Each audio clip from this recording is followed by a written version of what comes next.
Grábense en estas palabras, en la mente, en el pensamiento. Átenlas como señales en sus manos y en sus frentes.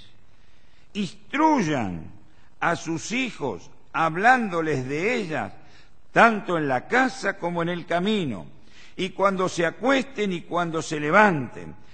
Escríbanla en los postes y en las puertas de su casa, para que su vida y la de sus hijos en la tierra que el Señor prometió dar a sus antepasados sea tan larga como la existencia del cielo sobre la tierra.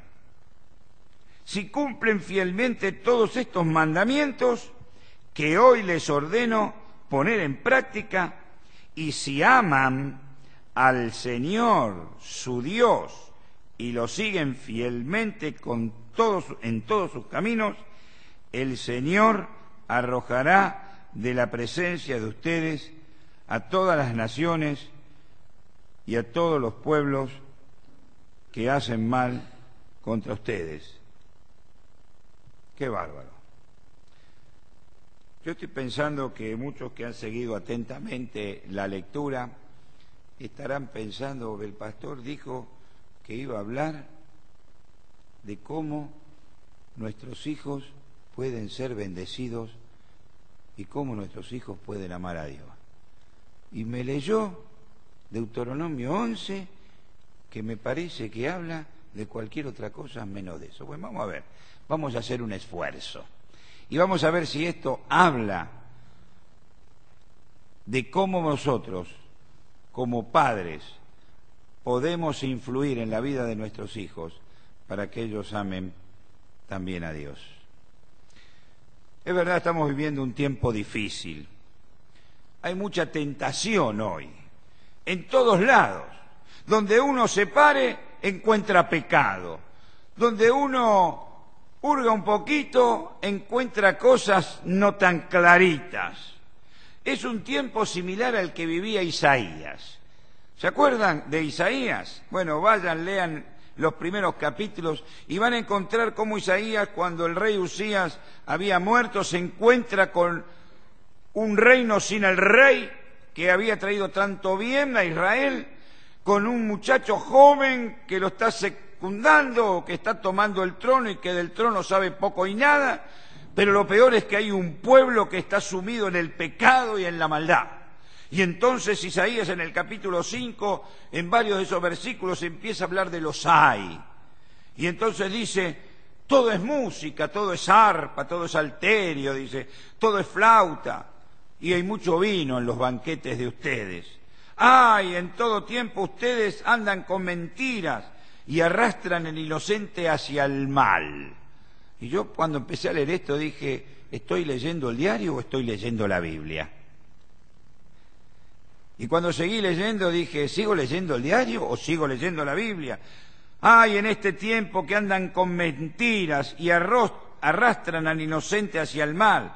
Ay, que en este tiempo por dinero declaran inocente al culpable. Ay, de ustedes que a lo bueno dicen malo y a lo malo dicen bueno. Estoy leyendo la Biblia, pero también estoy leyendo el diario. Es una realidad. La sociedad de hoy golpea con potencia en la vida de los seres humanos, de manera que Satanás se ha desatado de una manera extraordinaria en medio de esta sociedad, de la misma manera que lo hacía en la época de Isaías, o que lo hacía en la época del Imperio Romano, o de cualquier otro imperio de la antigüedad. Porque a veces pensamos que el pecado solamente golpea hoy, y que Satanás desata sus embestidas contra nosotros y contra nuestros hijos y contra nuestros jóvenes hoy y solamente hoy. Es verdad, hoy es tremendo, pero siempre fue igual. Porque si yo me detuviese solamente a decir que hoy y en este tiempo el pecado es superior y que solamente nosotros, estaría equivocándome y estaría como dejando de lado a aquellos que tuvieron que sufrir y vivir antes que nosotros.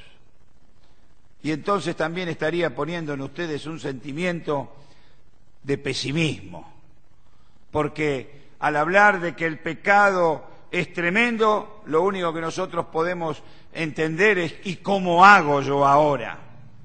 ¿Cómo salgo de esta situación? Bueno, en todos los tiempos hubo pecado. En todos los tiempos el cristiano tuvo, o aquel que quería obedecer a Dios, tuvo que batallar. En todos los tiempos se hubo que criar hijos, no solamente ahora.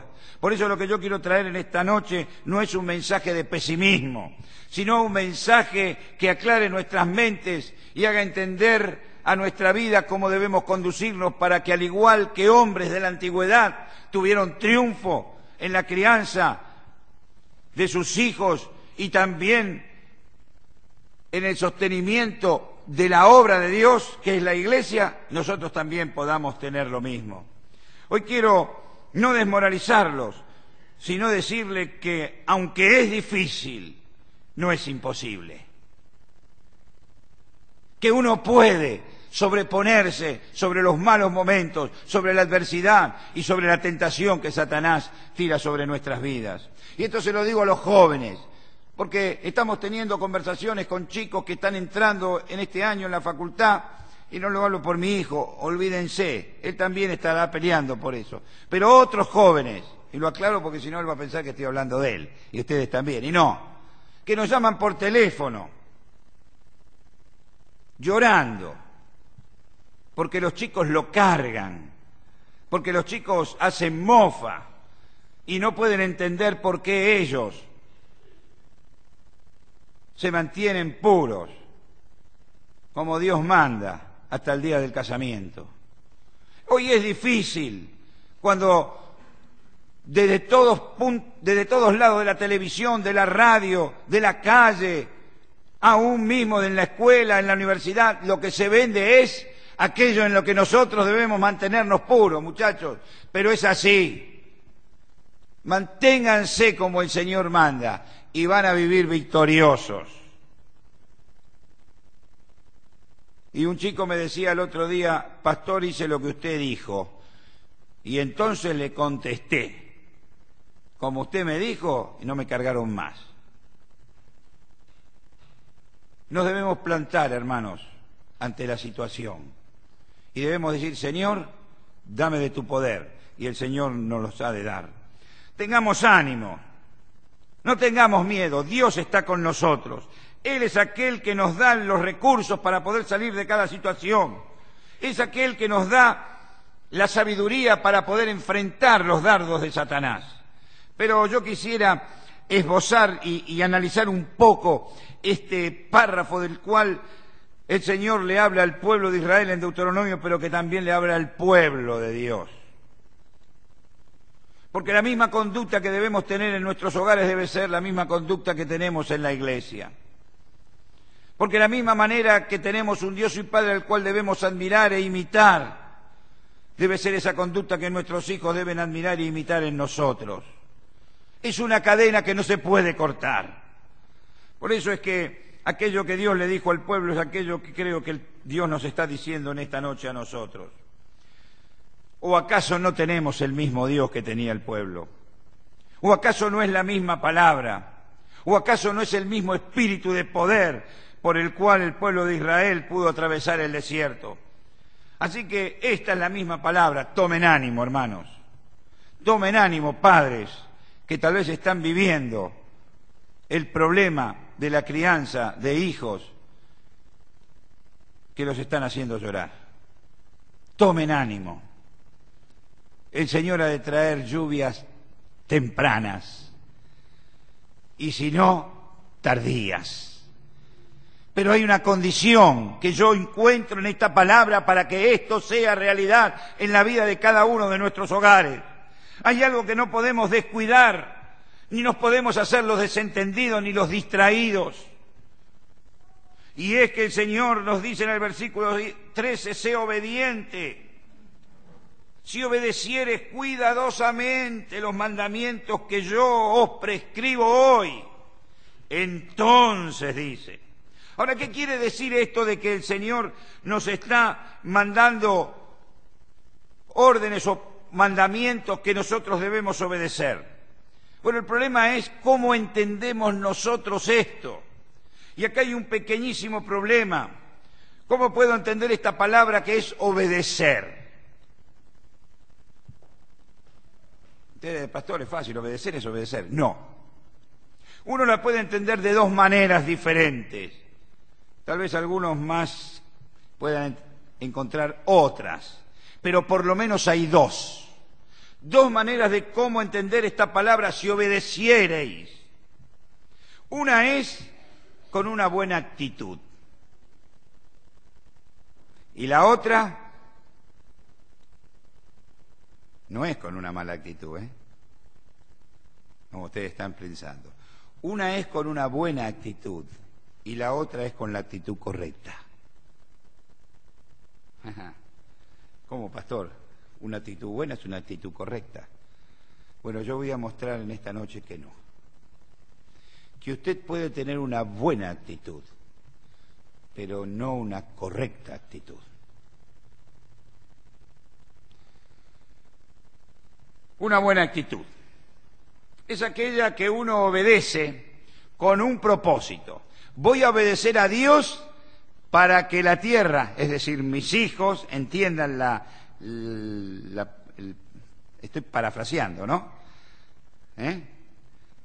Para que mi hijo reciba la bendición y la lluvia de Dios. Entonces voy a obedecer en todo. Me voy a portar bien. No me voy a enojar por enojarme. No voy a decir nada fuera de lugar. Voy a trabajar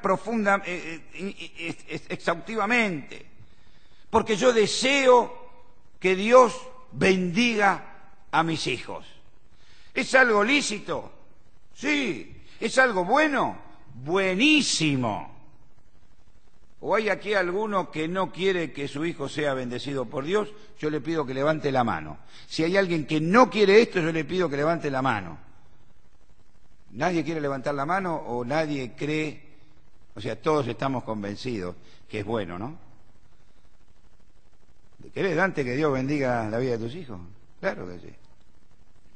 ¿Es así o no? Sí. Claro que es bueno. Pero ¿cómo, pastor, usted está diciendo es bueno, es lícito, es una buena costumbre?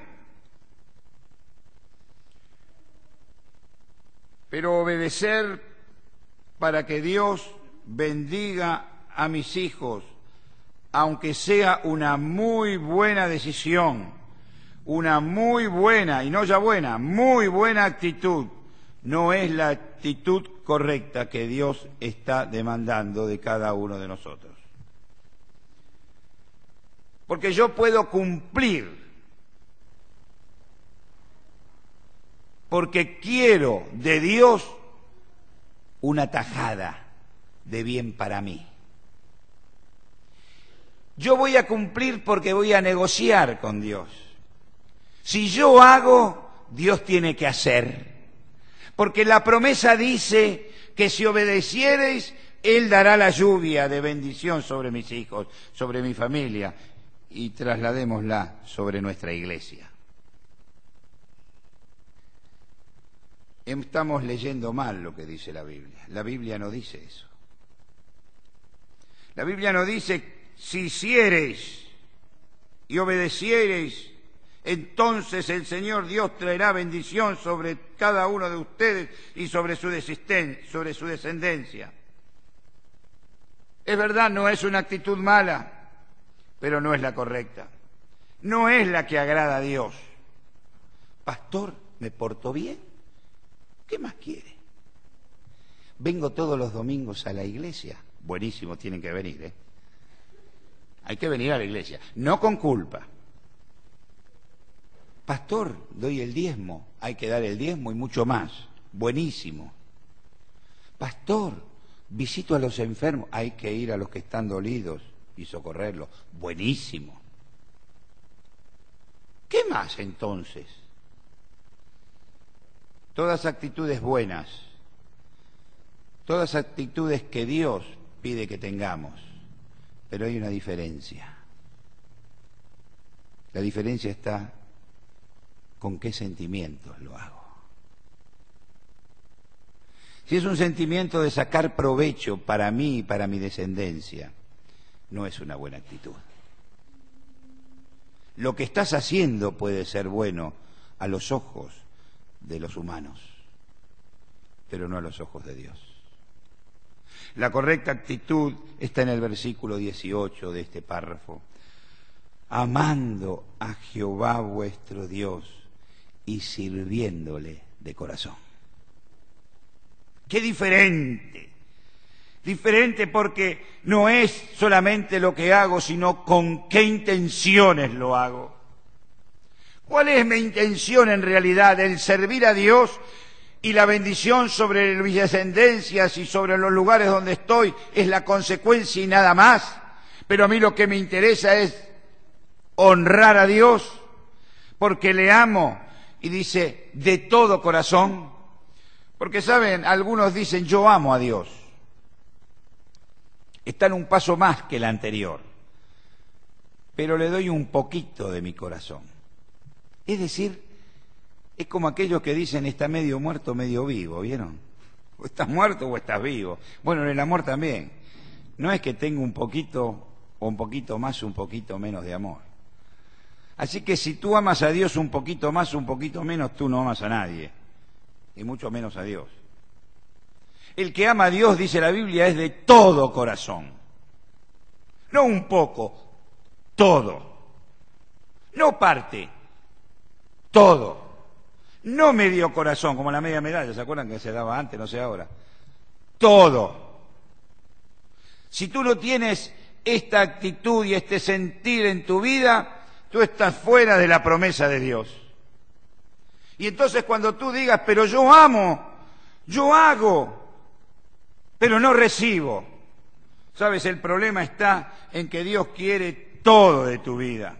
Por eso el Señor Jesús dijo que el primer y gran mandamiento era: amarás al Señor tu Dios con todo tu corazón. Y acá hay un orden que es el mismo orden del cual habla acá Deuteronomio. Pone primero el corazón. Porque el Señor Jesús podría haber dicho: el primer y gran mandamiento es ama al Señor tu Dios con toda tu mente, con todas tus fuerzas y con todo tu corazón. No.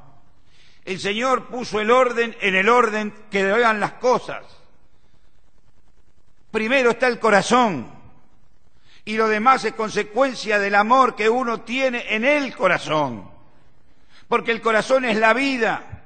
Y si uno está dispuesto a amar con toda la vida, que es con todo el corazón, entonces amará con toda la mente y amará con toda la fuerza. Pero yo puedo amar con toda fuerza, es decir, proponerme. Eso no es amor.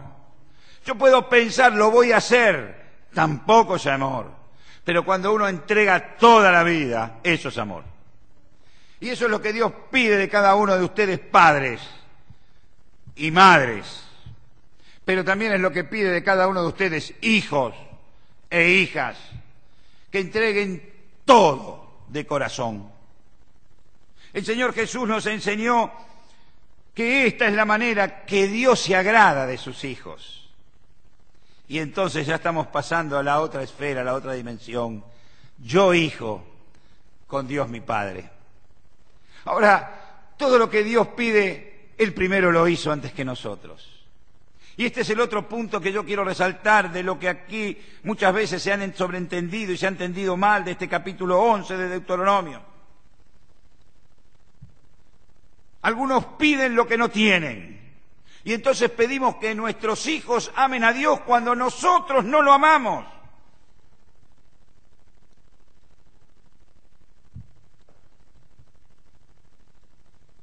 Y los chicos no son tontos. Los chicos ven, observan y hacen. De la misma manera que a Dios no se lo puede engañar, yo creo que a los hijos tampoco. Los hijos saben si tú amas a Dios. Más allá de cómo te portes, de cómo... No, estamos hablando de amor, no de acciones, porque a veces nuestras acciones no son de lo mejor, pero los hijos saben si tu intención es verdadera. Si no tienes una careta, porque ahí en el interior es donde se conocen, como decían en Buenos Aires, donde se conocen los pingos.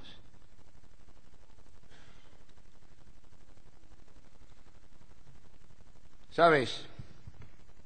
Dios demanda lo que Él ha hecho.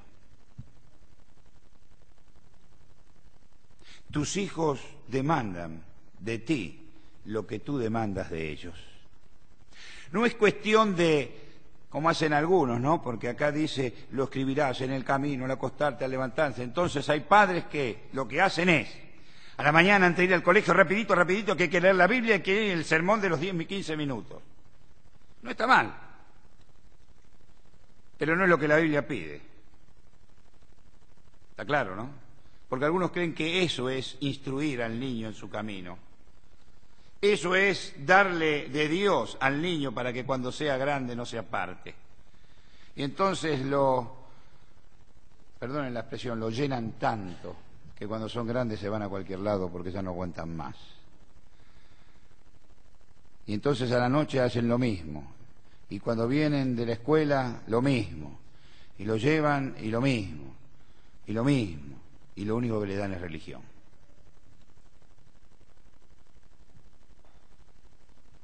Claro, pero no dice la Biblia, la llevarás atada en tus manos, en tus brazos, no la pegarás en tu frente, en el portal.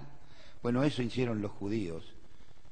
Y cuando se enfrentaron con Jesús, Jesús le tuvo que decir, hipócritas, generación de víbora, que coláis el mosquito y te tragas el camello. Esto quiere decir que ustedes tienen que vivir con la palabra de Dios hecha carne en su propia carne. Esto quiere decir que la palabra de Dios debe atar sus manos, es decir, lo que ustedes hagan debe estar de acuerdo a la palabra de Dios. Que no anden haciendo negocios turbios, por ejemplo. Que no anden borrando con el codo lo que escriben con la mano. Que realmente las muñecas suyas sean guiadas por la palabra de Dios. Y no que tengan escrito en la frente un texto, sino que el texto esté dentro de sus mentes, porque lo están viviendo. Cuando uno empieza a entender que uno debe vivir el Evangelio y no recitar como algo platónico, uno empieza a entender entonces lo que Dios quiere de cada uno de nosotros. Pero yo dije que Dios no hace o no pide nada que Él no dio. Es que Dios nos amó primero y Él nos mostró su amor.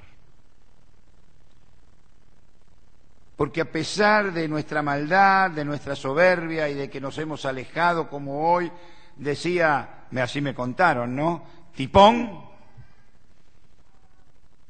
Dios igual estaba esperando y mandó a Cristo, símbolo de paz, emblema del amor de Dios. Nosotros no podemos decirle, Señor, tú nos has mentido. Tú dices una cosa y vives otra. Él hace, dice y vive en la misma sintonía. El problema somos nosotros. Miren, yo quiero terminar, ya la hora avanzó mucho. Hoy es el Día del Padre, un día largo para algunos habrá sido. Con dos historias, muy cortitas. Una es la historia de un gran padre que yo he conocido, un gran siervo de Dios, un hombre que realmente vivía lo que decía. Y yo lo descubrí, yo siempre lo admiré. El pastor se llama José Opedizano, él ya partió a la presencia de Dios. Así que podemos hablar lo bueno o lo malo, ¿no? Siempre cuando uno muere habla lo bueno. Pero realmente este es el hombre bueno. En la iglesia de Flores hay muchas personalidades dentro del ambiente cristiano, entre comillas, personalidades, porque para mí son todos iguales. Somos todos iguales. En el reino de Dios estamos todos parejitos. Y fíjense si estamos parejitos, que ¿qué dice el Señor Jesús? Los postreros serán primeros y los primeros serán postreros. Y hablando de Juan el Bautista, dijo el más grande profeta, pero sepan que uno, el más pequeñito dentro del reino de Dios, es mayor que Juan el Bautista. Qué bárbaro, ¿eh? Así que vos sos más que Juan el Bautista. ¿Qué tal?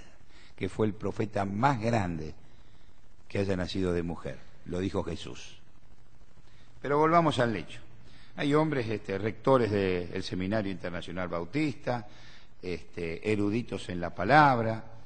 Este hombre era un pastor sencillo. Tal vez no era un erudito, pero era un hombre que uno lo miraba y aprendía vida. Y yo siempre lo admiré. Mi señora es testigo de que lo que digo es cierto. Y lo quería muchísimo, porque era un hombre laborioso, trabajador, emprendedor, seguidor. Era un hombre pacifista. Era un hombre que tenía un montón de cualidades. Y yo no sabía por qué lo admiraba, pero yo decía, qué grande que es don José. Así que un día, estando Stanley Clark, que también había sido pastor de la iglesia, hasta que yo llegué, y como eran hombres grandes, dije, con mi señora tuvimos la idea de decir, vamos a ponerlo como pastores honorarios, a estos que, don José tenía más de 80 ya, que habían dado toda su vida, y que ya casi no podían ni caminar. Así que hicimos una gran reunión, y les dimos un título, porque se lo merecían. Pastor honorario. Título lindo, ¿eh? Algún día me lo darán a mí. Espero, no sé si llegaré. Lo interesante es que los hijos de ambos pastores hablaron de sus padres. Cosas lindas. Bárbaro era. Pero el último que habló a mí me dejó o me aclaró por qué yo admiraba al pastor Opedizano. Era el hijo de él, uno de los hijos. Y él dijo, yo no voy a ser muy larguero, voy a decir 3 o 4 cositas o palabras. Él dijo, yo he rescatado de mi padre una cosa muy importante. Mi padre ha tenido problemas, como en todos lados, ¿vieron? Y si es pastor, uno más. Momentos difíciles, momentos adversos en la iglesia, hermanos que a veces no se comportaban como debían. Pero ¿saben lo que yo rescato de mi padre? Una sola cosa. Claro, lo que rescataba él opacaba todo lo demás. Jamás lo escuché criticar a ningún hermano. Y yo dije, ahí está el secreto de José. José se porta igual que Dios. ¿Sabes por qué? Porque Dios no critica a ninguno de sus hijos, porque los ama. Así que no te critica ni a vos, ni a vos, ni a vos, ni a vos, ni a vos, ni a vos, porque te ama. Y si tú quieres bendición para la iglesia, y ahora estoy hablando de la familia grande, de la familia de la fe, tú tienes que ser como Dios, que es tu Padre, que te da ejemplo de cómo vivir y de lo que es realmente amar.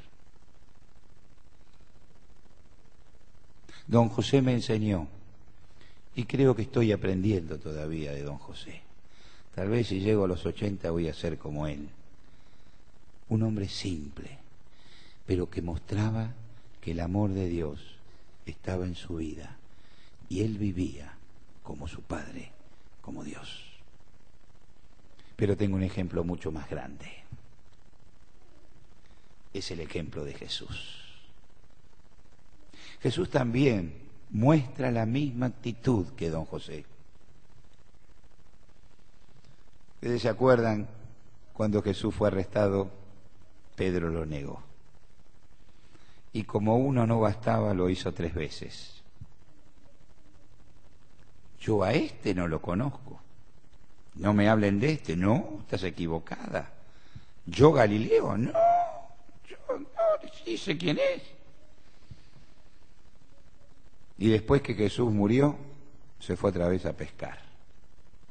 Lo abandonó. Y una madrugada Jesús lo fue a buscar. Más todavía que la lesión de esta mañana, que el Padre estaba esperando. Jesús es el amor de Dios y lo fue a buscar. Y saben, no hubo crítica en Jesús, no hubo reproches. Simplemente Jesús le preguntó lo que hoy te pregunta a ti: ¿me amas? Pedro, ¿me amas? ¿Me amas? ¿Me amas?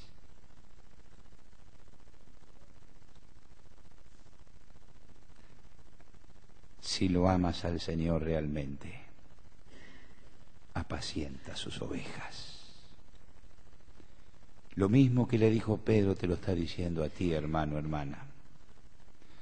Si tú dices que amas a Dios, tú has de recibir la lluvia tardía y temprana. Tú has de recibir la bendición de Dios si vives el amor de Dios.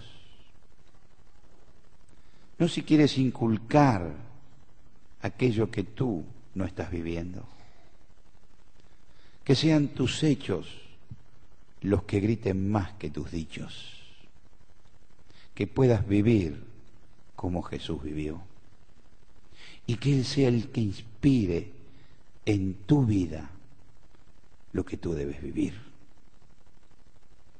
Por eso el desafío en esta noche es: ¿amas a Jesús? Si lo amas, serás un gran padre, una gran madre, un gran hijo, un gran hermano, una gran hermana. Y sabes, si todos los que estuviésemos aquí amáramos a Jesús con esta intensidad, todo como Dios pide, esta iglesia ha de ser aquella iglesia que ha de despuntar en este barrio de Arroyito. Estamos cerca de los 100 años. ¿Qué estamos esperando? Vamos a orar. Ahí donde estás, yo te pido que tú te olvides de los que están al lado, de aquel que está enfrente, de aquel que está atrás, y te concentres en tu vida y le puedas decir: Señor, yo quiero amarte como tú me amas. Ayúdame, Señor, a realmente vivir tu amor cada día, para que tu bendición sea como esa lluvia necesaria para la tierra, que tu bendición sea la lluvia sobre la tierra de mi vida. Señor, yo la quiero con una buena actitud. No, yo la quiero viviendo la actitud correcta, la que tú quieres. Vamos a orar. Oh Señor, gracias porque Cristo Jesús nos enseñó la manera correcta en que debemos amarte. Señor, dejando de lado aquello que creemos que es mi derecho, y poder poner mi vida como Cristo la puso, en amor. Oh Padre, que cada cabeza aquí inclinada en esta noche pueda en estos momentos tener esta entrega de vida para que tú le levantes y para que tú le ayudes a ser un hijo, un padre, un hermano, como tú deseas. Oh Señor, gracias, porque en Jesús tenemos el ejemplo. En el nombre de Él te lo pedimos. Amén. Y yo quisiera que ahora, al participar de la cena, podamos tener esta actitud. ¿Me vieron? Siempre hay un desafío. Es que cada vez que nos presentamos delante de la mesa que nos recuerda el amor de Jesucristo, siempre hay un desafío presente allí, que nos dice qué debemos dejar, qué debemos entregar, qué debemos hacer para ser parecidos a Jesús. Bueno, hoy tenemos que ser aquello que Jesús hizo con Pedro. No hablar ni criticar al hermano, sino ir como Jesús al encuentro del hermano, más allá de quién tiene razón. Fíjense, en Jesús tenía razón, y vais si la tenía, 100% de razón. Sin embargo, Jesús no solamente murió, sino que después fue y lo fue a buscar y le dijo: Pedro, ¿me amas? Ese sea el sentir con el que hemos de tener y que hemos de participar de la cena. No nos fijemos quién tiene razón, fijémonos qué hizo Cristo e imitémosle y amemos a Dios con todo el corazón. Vamos a ponernos de pie y le voy a pedir a aquellos hermanos que nos han de ayudar a repartir los elementos de la cena, que vengan hacia aquí adelante. Y quiero invitar, si hay alguien que está por primera vez con nosotros y es miembro de alguna iglesia y ha sido bautizado como la Biblia nos enseña, a participar con nosotros. Dios nos bendiga.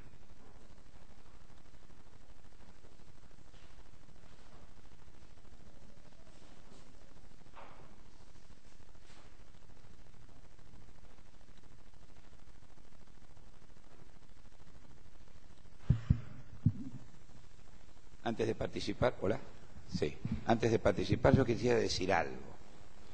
Hoy estuve hablando